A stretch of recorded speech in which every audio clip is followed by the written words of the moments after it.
What's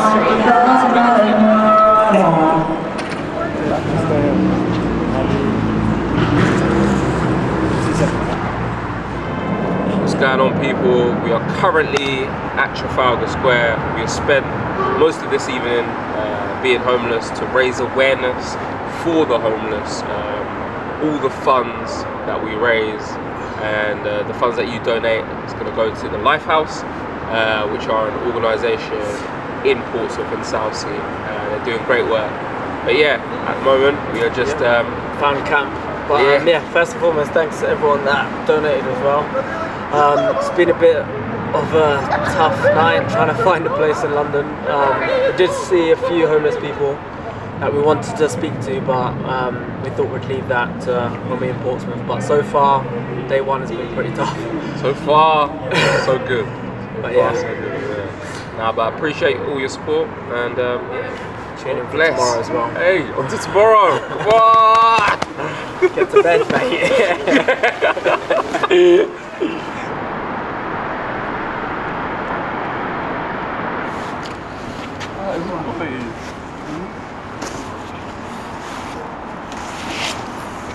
Mini cheddars over here, flip it now, mate. Hey? Come on. Tell you what though, it's not that bad. It could be worse. Hey? Mate, people spot us.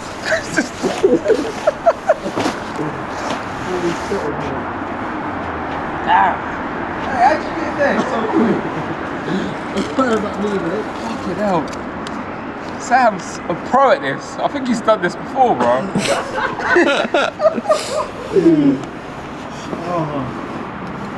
Look, he's even set himself up with the headrest. Right.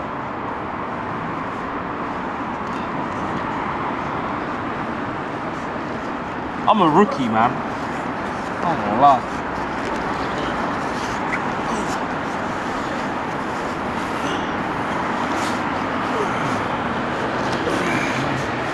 I got long legs. Don't know if I can get in.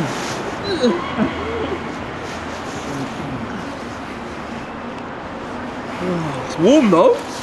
Hey, mashallah. Flippin' hell, man. Tell you what, it's not bad at all, pal. Night, boys. Yeah, night, brother.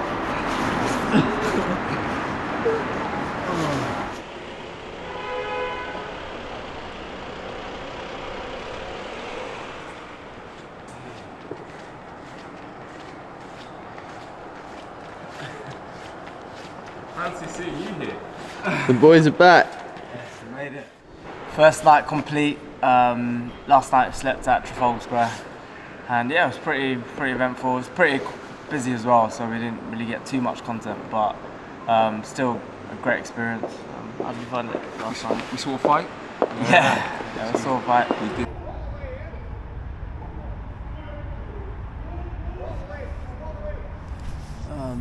It's kind of about 3 o'clock.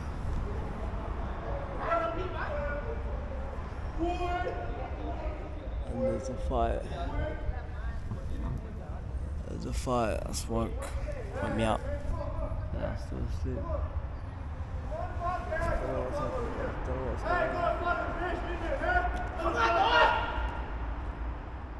on. One guy actually woke us up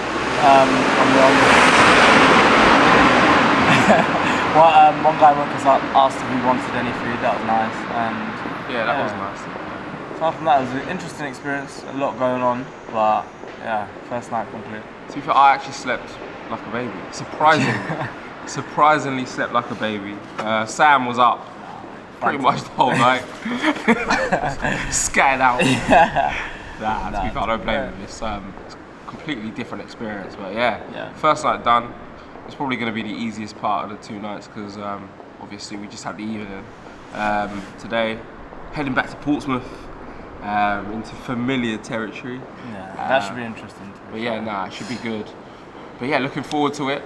We've got the whole day to look forward to and the evening. But yeah, let's get it.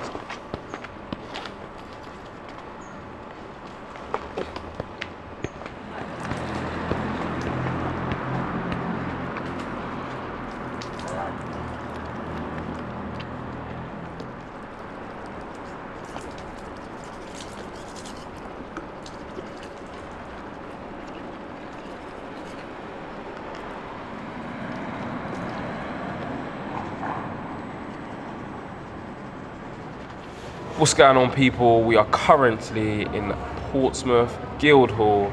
Me and Samuel spent the day being homeless. So day 2. It's been an eventful day. We managed to speak to a couple of homeless people. Andy, his name was. Real nice guy, had a real interesting story. But yeah, currently we're just parked up for the evening. And yeah, we'll see what tonight brings. But so far on our journey, we have learned a lot about being homeless and find it insane that, that this is someone's reality, to be honest. It's not a joke. It's just been crazy experience. But yeah. Yeah, day 2. It's been interesting. Today we've actually had the longer day. So we were just trying to pass time. Actually visited a few areas that when we spoke to the homeless people, they told us to go to. Went to the library. Read. I was reading a book and then kipped. Then we went off the back of that. Went to obviously speak to other people, and then went to go. We had a football actually, that was good, and then we went to play football. But it just gave us an insight and a glimpse of how tough it is, and even just how the general society treat you when you're homeless is quite tough and quite painful. But overall, an interesting experience, and it's crazy because we're only having a glimpse of this, but hopefully we've managed to raise awareness. And it's also been nice to have conversations with the homeless. They've found that the way they've interacted with us, you can see that they appreciated that as well. So it'd be great for me as a message to sort of invite people to actually speak to homeless when you're out on the streets, because they appreciate it much more than we think. But yeah, overall, day 2 has taught me a lot as well. But yeah, it'd be great to give you a summary at the end as well. Fucking London! On Crystal Palace! Why you chose me? Why me? Banger, this is like taking us back. I don't need to know. Toe tapper. Let's go. When I got insurance, Hey, I knew I'll be true to her. I wanted a piece. Yeah? And me your love. And I feel it in my Get the soul. dub back, go on. With me on the road. Hey. While I listen to you moan. Want to try and get involved. You talking to, mate? Get up, Hey, I'm a cracking. So am I, you go, so am I. So am I, mate. Oh, this is making this very complicated. What's going on, people? We are finally back after a weekend of being homeless, raising awareness for homelessness within the UK. Immediate feelings are pretty shattered. I can't believe that this is, a lot of people's reality in the UK, which is insane. We only done it for a couple of nights, but the way we're feeling is, we're just dead at the moment. But overall, it was good. And like Fadel mentioned, our purpose was to raise awareness, but I actually felt that it raised our awareness as well, like being aware of what it's actually like to sleep outside, and even just interacting with the home. We learnt so much about what it's like to actually sleep with, and rough sleeping. So that was such an eye-opener, and I felt like we have the same sentiment. We were both so humbled by the experience, and it was much tougher than we probably imagined. And even though it's like 2 days, we had a glimpse of it. I can't imagine how people do it for months, years. It's been crazy. But also I hope we did raise awareness, and from the feedback and interaction that of our close friends and people that follow us, it seemed as if we did touch people. And not only that, we obviously appreciate those that supported us. We managed to actually hit our target, but which is good. so thank you. Yeah. Thank you, everyone. A big thank you. that shared, donated. Of course, we done it to raise awareness, but no, it means a lot. Like, even if you donated as little as possible, thank you. Even if you shared the fact that we're doing it, thank you. It really means a lot.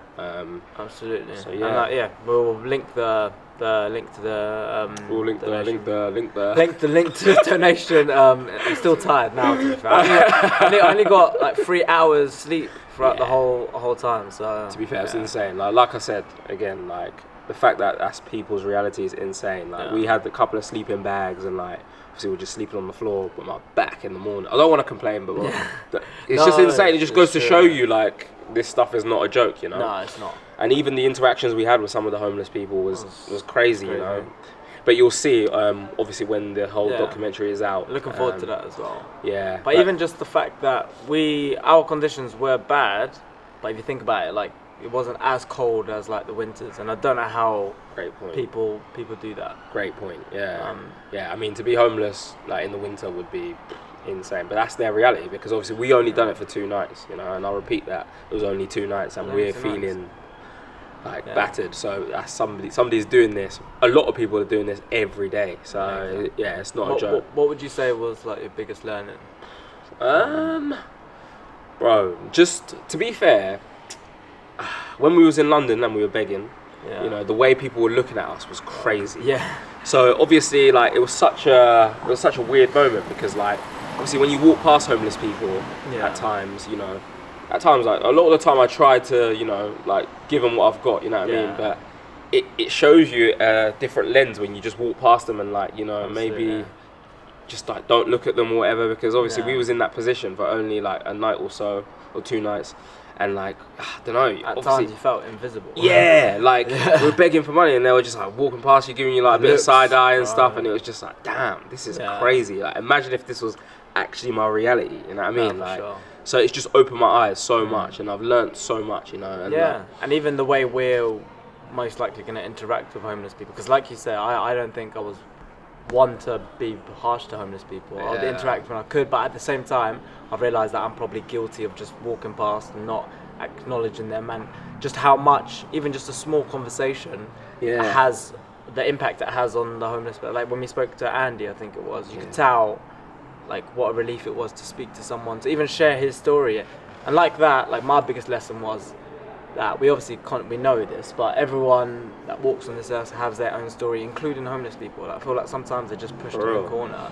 Like, hearing his story, I was like, wow, this is someone that's got such an interesting story. It could be someone's dad, that could be someone's granddad. But yeah, that's my biggest takeaway as well, is how society treats homeless people. Yeah. Even when we were sleeping in Guildhall, people were just stepping across. Oh no, there was like a party going on. People were starting parties. I was like, that's insane. They're still human beings. You know what I mean? Like, of course, it's not like we don't own the land, but at the same time, it's like we found a little spot that we're sleeping in. Yeah. And people are just like, it just goes to show they don't have much respect for homeless people here. No, the respect is not there. But then at the same time, some people show respect. Like the guy in London that came over to us, asked if we want food. Yeah. Or even out of that group that was making noise, there was like 1 or 2 people were like, guys, let's be respectful. There's people sleeping. So one of them offered me weed. I don't smoke weed. But then it goes to show you that like that passage to doing drugs is open there. Yeah, legit. Like, we saw needles on the floor. We saw like it's just crazy. And like it's small things that you take lightly, like going to the toilet, bro. There's like like where do you go to the toilet if you're homeless? Like if you need number 2, like that's a bit of a dilemma. Yeah. Do you know what I mean? Like and it's just like, I don't know. Like, I'm not saying I have these thoughts, but like.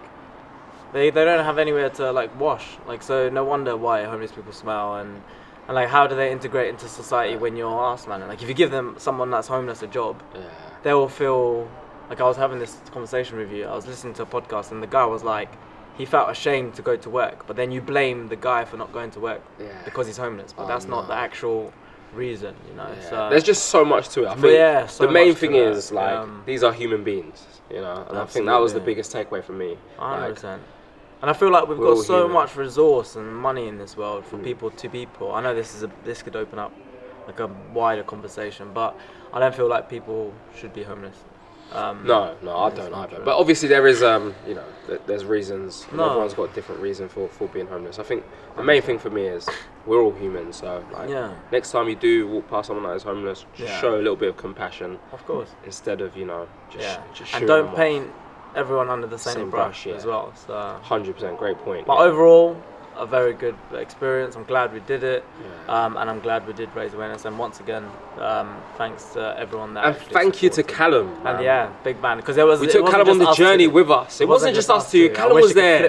Flip the camera. Callum was there. He was there with us, you know. So big up to Callum. And that's a very big point. I don't think I would have been able to do it if I didn't have like people with me, like Yeah. you and Callum. Like I mean, to that be made fair. that experience a lot better. Like Imagine doing it by yourself. Ooh.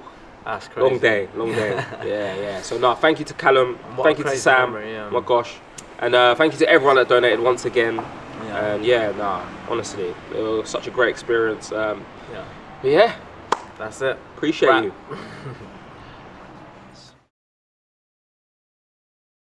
So yeah, we're here with Andy, and like we said, it would be great to hear people's stories because everyone's got a story. Yeah. And we're out here raising awareness. So yeah, pleasure to meet you, Andy. Yeah, if you'd like to just give us a little brief about where you're from originally. I'm originally from Scotland. I originally came to Portsmouth in 2010 on a big sailing boat. Sailed across the Atlantic. Worked in Portsmouth for the summer. 2010, and then ended up working on a big super yacht out in Bali for a couple of years. Bali? Yeah. Wow, I was there in December. Nice. Nice place. Yeah, spent a bit of time in Asia, and then was in Thailand. And then the time Thailand died, his son had taken over control of Thailand, and the person I was working for had an arrangement with the previous king of Thailand to build a town 6 villas in the national park. But when the king died and his son took over, his son didn't realise the arrangement was arranged with his father and my boss, and basically found out that why is there an hotel, why is there villas, this is my land, found out who's built it and arrested him. So yeah, he's still in prison now in Thailand, and we got deported, so that's basically how I'm the homeless, because that's a story and a half. me and my crew got deported from Thailand, and then we got sent back to the UK, and basically I had to start from scratch again. Yeah, that's it. Wow. So basically I arrived back in the UK 1st of August 2013, my passport, and basically I had to start again, so that's now 12 years ago now. So Wow. yeah, it's been off and on, been homeless ever since. Of course. And it's a catch-22 situation, it's quite hard. You get into some of the hostels, and once you get a job, the hostel prices are so expensive. It costs too much. You pay. Wow. Yeah. There's one at the Hope House. I was working for a construction company, and I was in one of the hostels. They went, "Oh, you have to move to a different hostel." And I moved to this different hostel, and they were like, "Oh, we didn't realise you were working. Here's your bill for it." And I went, no. £420 a week. I was like, I didn't know. I wasn't even earning £420. Didn't get an expectation. No, I didn't. And then I said to them, well, I can't afford to pay that. And they're like, well, you're going to have to move out. So then I had to move out. So then back being homeless again. Wow. So it was then again I had to start situation. God bless. But thank you very much, Bob. God bless you. Yeah, start again. And then, as I said, with the council, they only have a duty, so I have to come for 6 months, and then you've got to basically try and find your own thing. And so in that 6 months, you get a key worker and that, and then say that they've got to try and help you find somewhere. But they've done that. They don't. No, you have a one-on-one meeting where you say, "Oh, try and move you on," and then because there's so many, there's a lot of people, right? Because there's a lot of homeless people, and there's only so many places. And you try and say, "Oh, it's like." There's only so many places for so many people, so and it doesn't help as well. The migrant situation at the moment is making it even less. Especially the homeless community, because there's even less funding now for the local people, because the councils have to spend more and more of its money on the migrant issues. So, I noticed in Fairham there's a £7 million centre that's been built. Specifically for the migrants. Are you guys going to get any? No, we know about it, but it says specifically for the migrants. Wow. And that's what the council saying, they get a lot of funding to help the homeless situation, but then they have to spend a big percentage of it elsewhere towards the migrant situation, and not actually look after the local people. So that's not a good situation, not for anyone. No, it's hard on both sides. The council try and do something, but their hands are tied in ways that most situations. And are they constantly speaking to you? Yeah, it's all over outreach. As I said, with support workers and that. And then as they say, it's that for every one hostel place, there's maybe 10 people trying to go for one hostel place. So where do you go to speak to the support worker? My support worker is based in the library, the third floor library. So she always comes out and sees me, and she's on the phone every couple of days. So She was looking on the phone yesterday saying, okay, nice. you put you down for supported housing. It's one of the better hostels, but it's just a case of playing the waiting game. So Yeah. she said it could be a month, it could be 6 months. So, Yeah. which is just trying to push, you know. Of course. But it's only as needs is, you know, and it depends on what your needs are. And as I said, my health's quite good. As long as I got my health, I'm complain. So there's a lot of people out there that don't even have that. Such a great mindset to have. Yeah. And even speaking to you, you're so positive. Like I love that energy that you. Well, that's it. That's it, man. I've been down here and I've been up there and I've been down there. As I say, I was homeless in Edinburgh, and then 5 years later, I'm working in a big super yacht. So it can happen. It can change. Yeah. No, and then let's show you 5 years later, I went from being a collector in a big super yacht, but I've been homeless again. So No, appreciate all that. change is it takes us all. It takes us one pay slip, one lost paycheck, and anyone can be homeless. And that's people don't understand that. And especially like my job, when I had my accommodation, everything was based around my job. So as soon as I lose my job, that's my accommodation lost. And then because I was the captain, I then had to make sure that all my crew made home. My first responsibility is my crew. So I had to make sure all my crew were home before I got to make sure I flew home. So I then came back to the UK, £50,000 in debt, because I had to make sure all my crew got flown home. I know the British consulate were like, oh, you got a credit card, thank you very much, we'll use that to get your crew home. Wow. And the British government, all they said was, oh, you got to be in a detention centre 18 months before they even consider flying us home. And well, we've done nothing wrong, we know that, but your work permits have been revoked, and that's it, and then like, the only way you can get home is if you pay for it, you know? It's like, well, I've got my credit card, and you're lucky because a lot of people didn't even have that. And then when I was there, it was the times when Syria had just kicked off. And there's a lot of people there that weren't even getting home, that were Syrian, that had Syrian passports, that weren't even getting go home. And a lot of Chinese people that didn't have passports that China weren't even claiming. There was 2 Chinese people that were in there 12 years that, because they didn't have passports, that China weren't claiming them. China were like, well, we don't know if they're Chinese or not. They can be Cambodian, they can be Vietnamese. They were just stuck. They're just stuck in the system, basically, you know. That's so unfortunate. But So it just makes you show you that everyone. Absolutely, and the thing is, everyone walking past you will not know that fantastic. That story's even touched me. And just a quick one, sorry, we don't want to take too much of your time. Is there a message that you would like to tell people that are walking past and people that don't understand the homeless people? Just don't judge everyone. No, not everyone's a drug addict, not everyone's an alcoholic. Just have a chance to speak to someone. No? Speak to them, find out what the story is, and please just don't judge anyone. That's the matter of saying. Not everyone's the same, and no one's perfect. That's it. We're all human beings. No one's perfect. So that's it. There's no one better than anyone else. So honestly, Andy, you're a top man. And we'll be rooting for you. Obviously, if I see you around, I'll always be coming to have a conversation with you. You've got great stories. No, cheers. Thank you, guys. Thank you.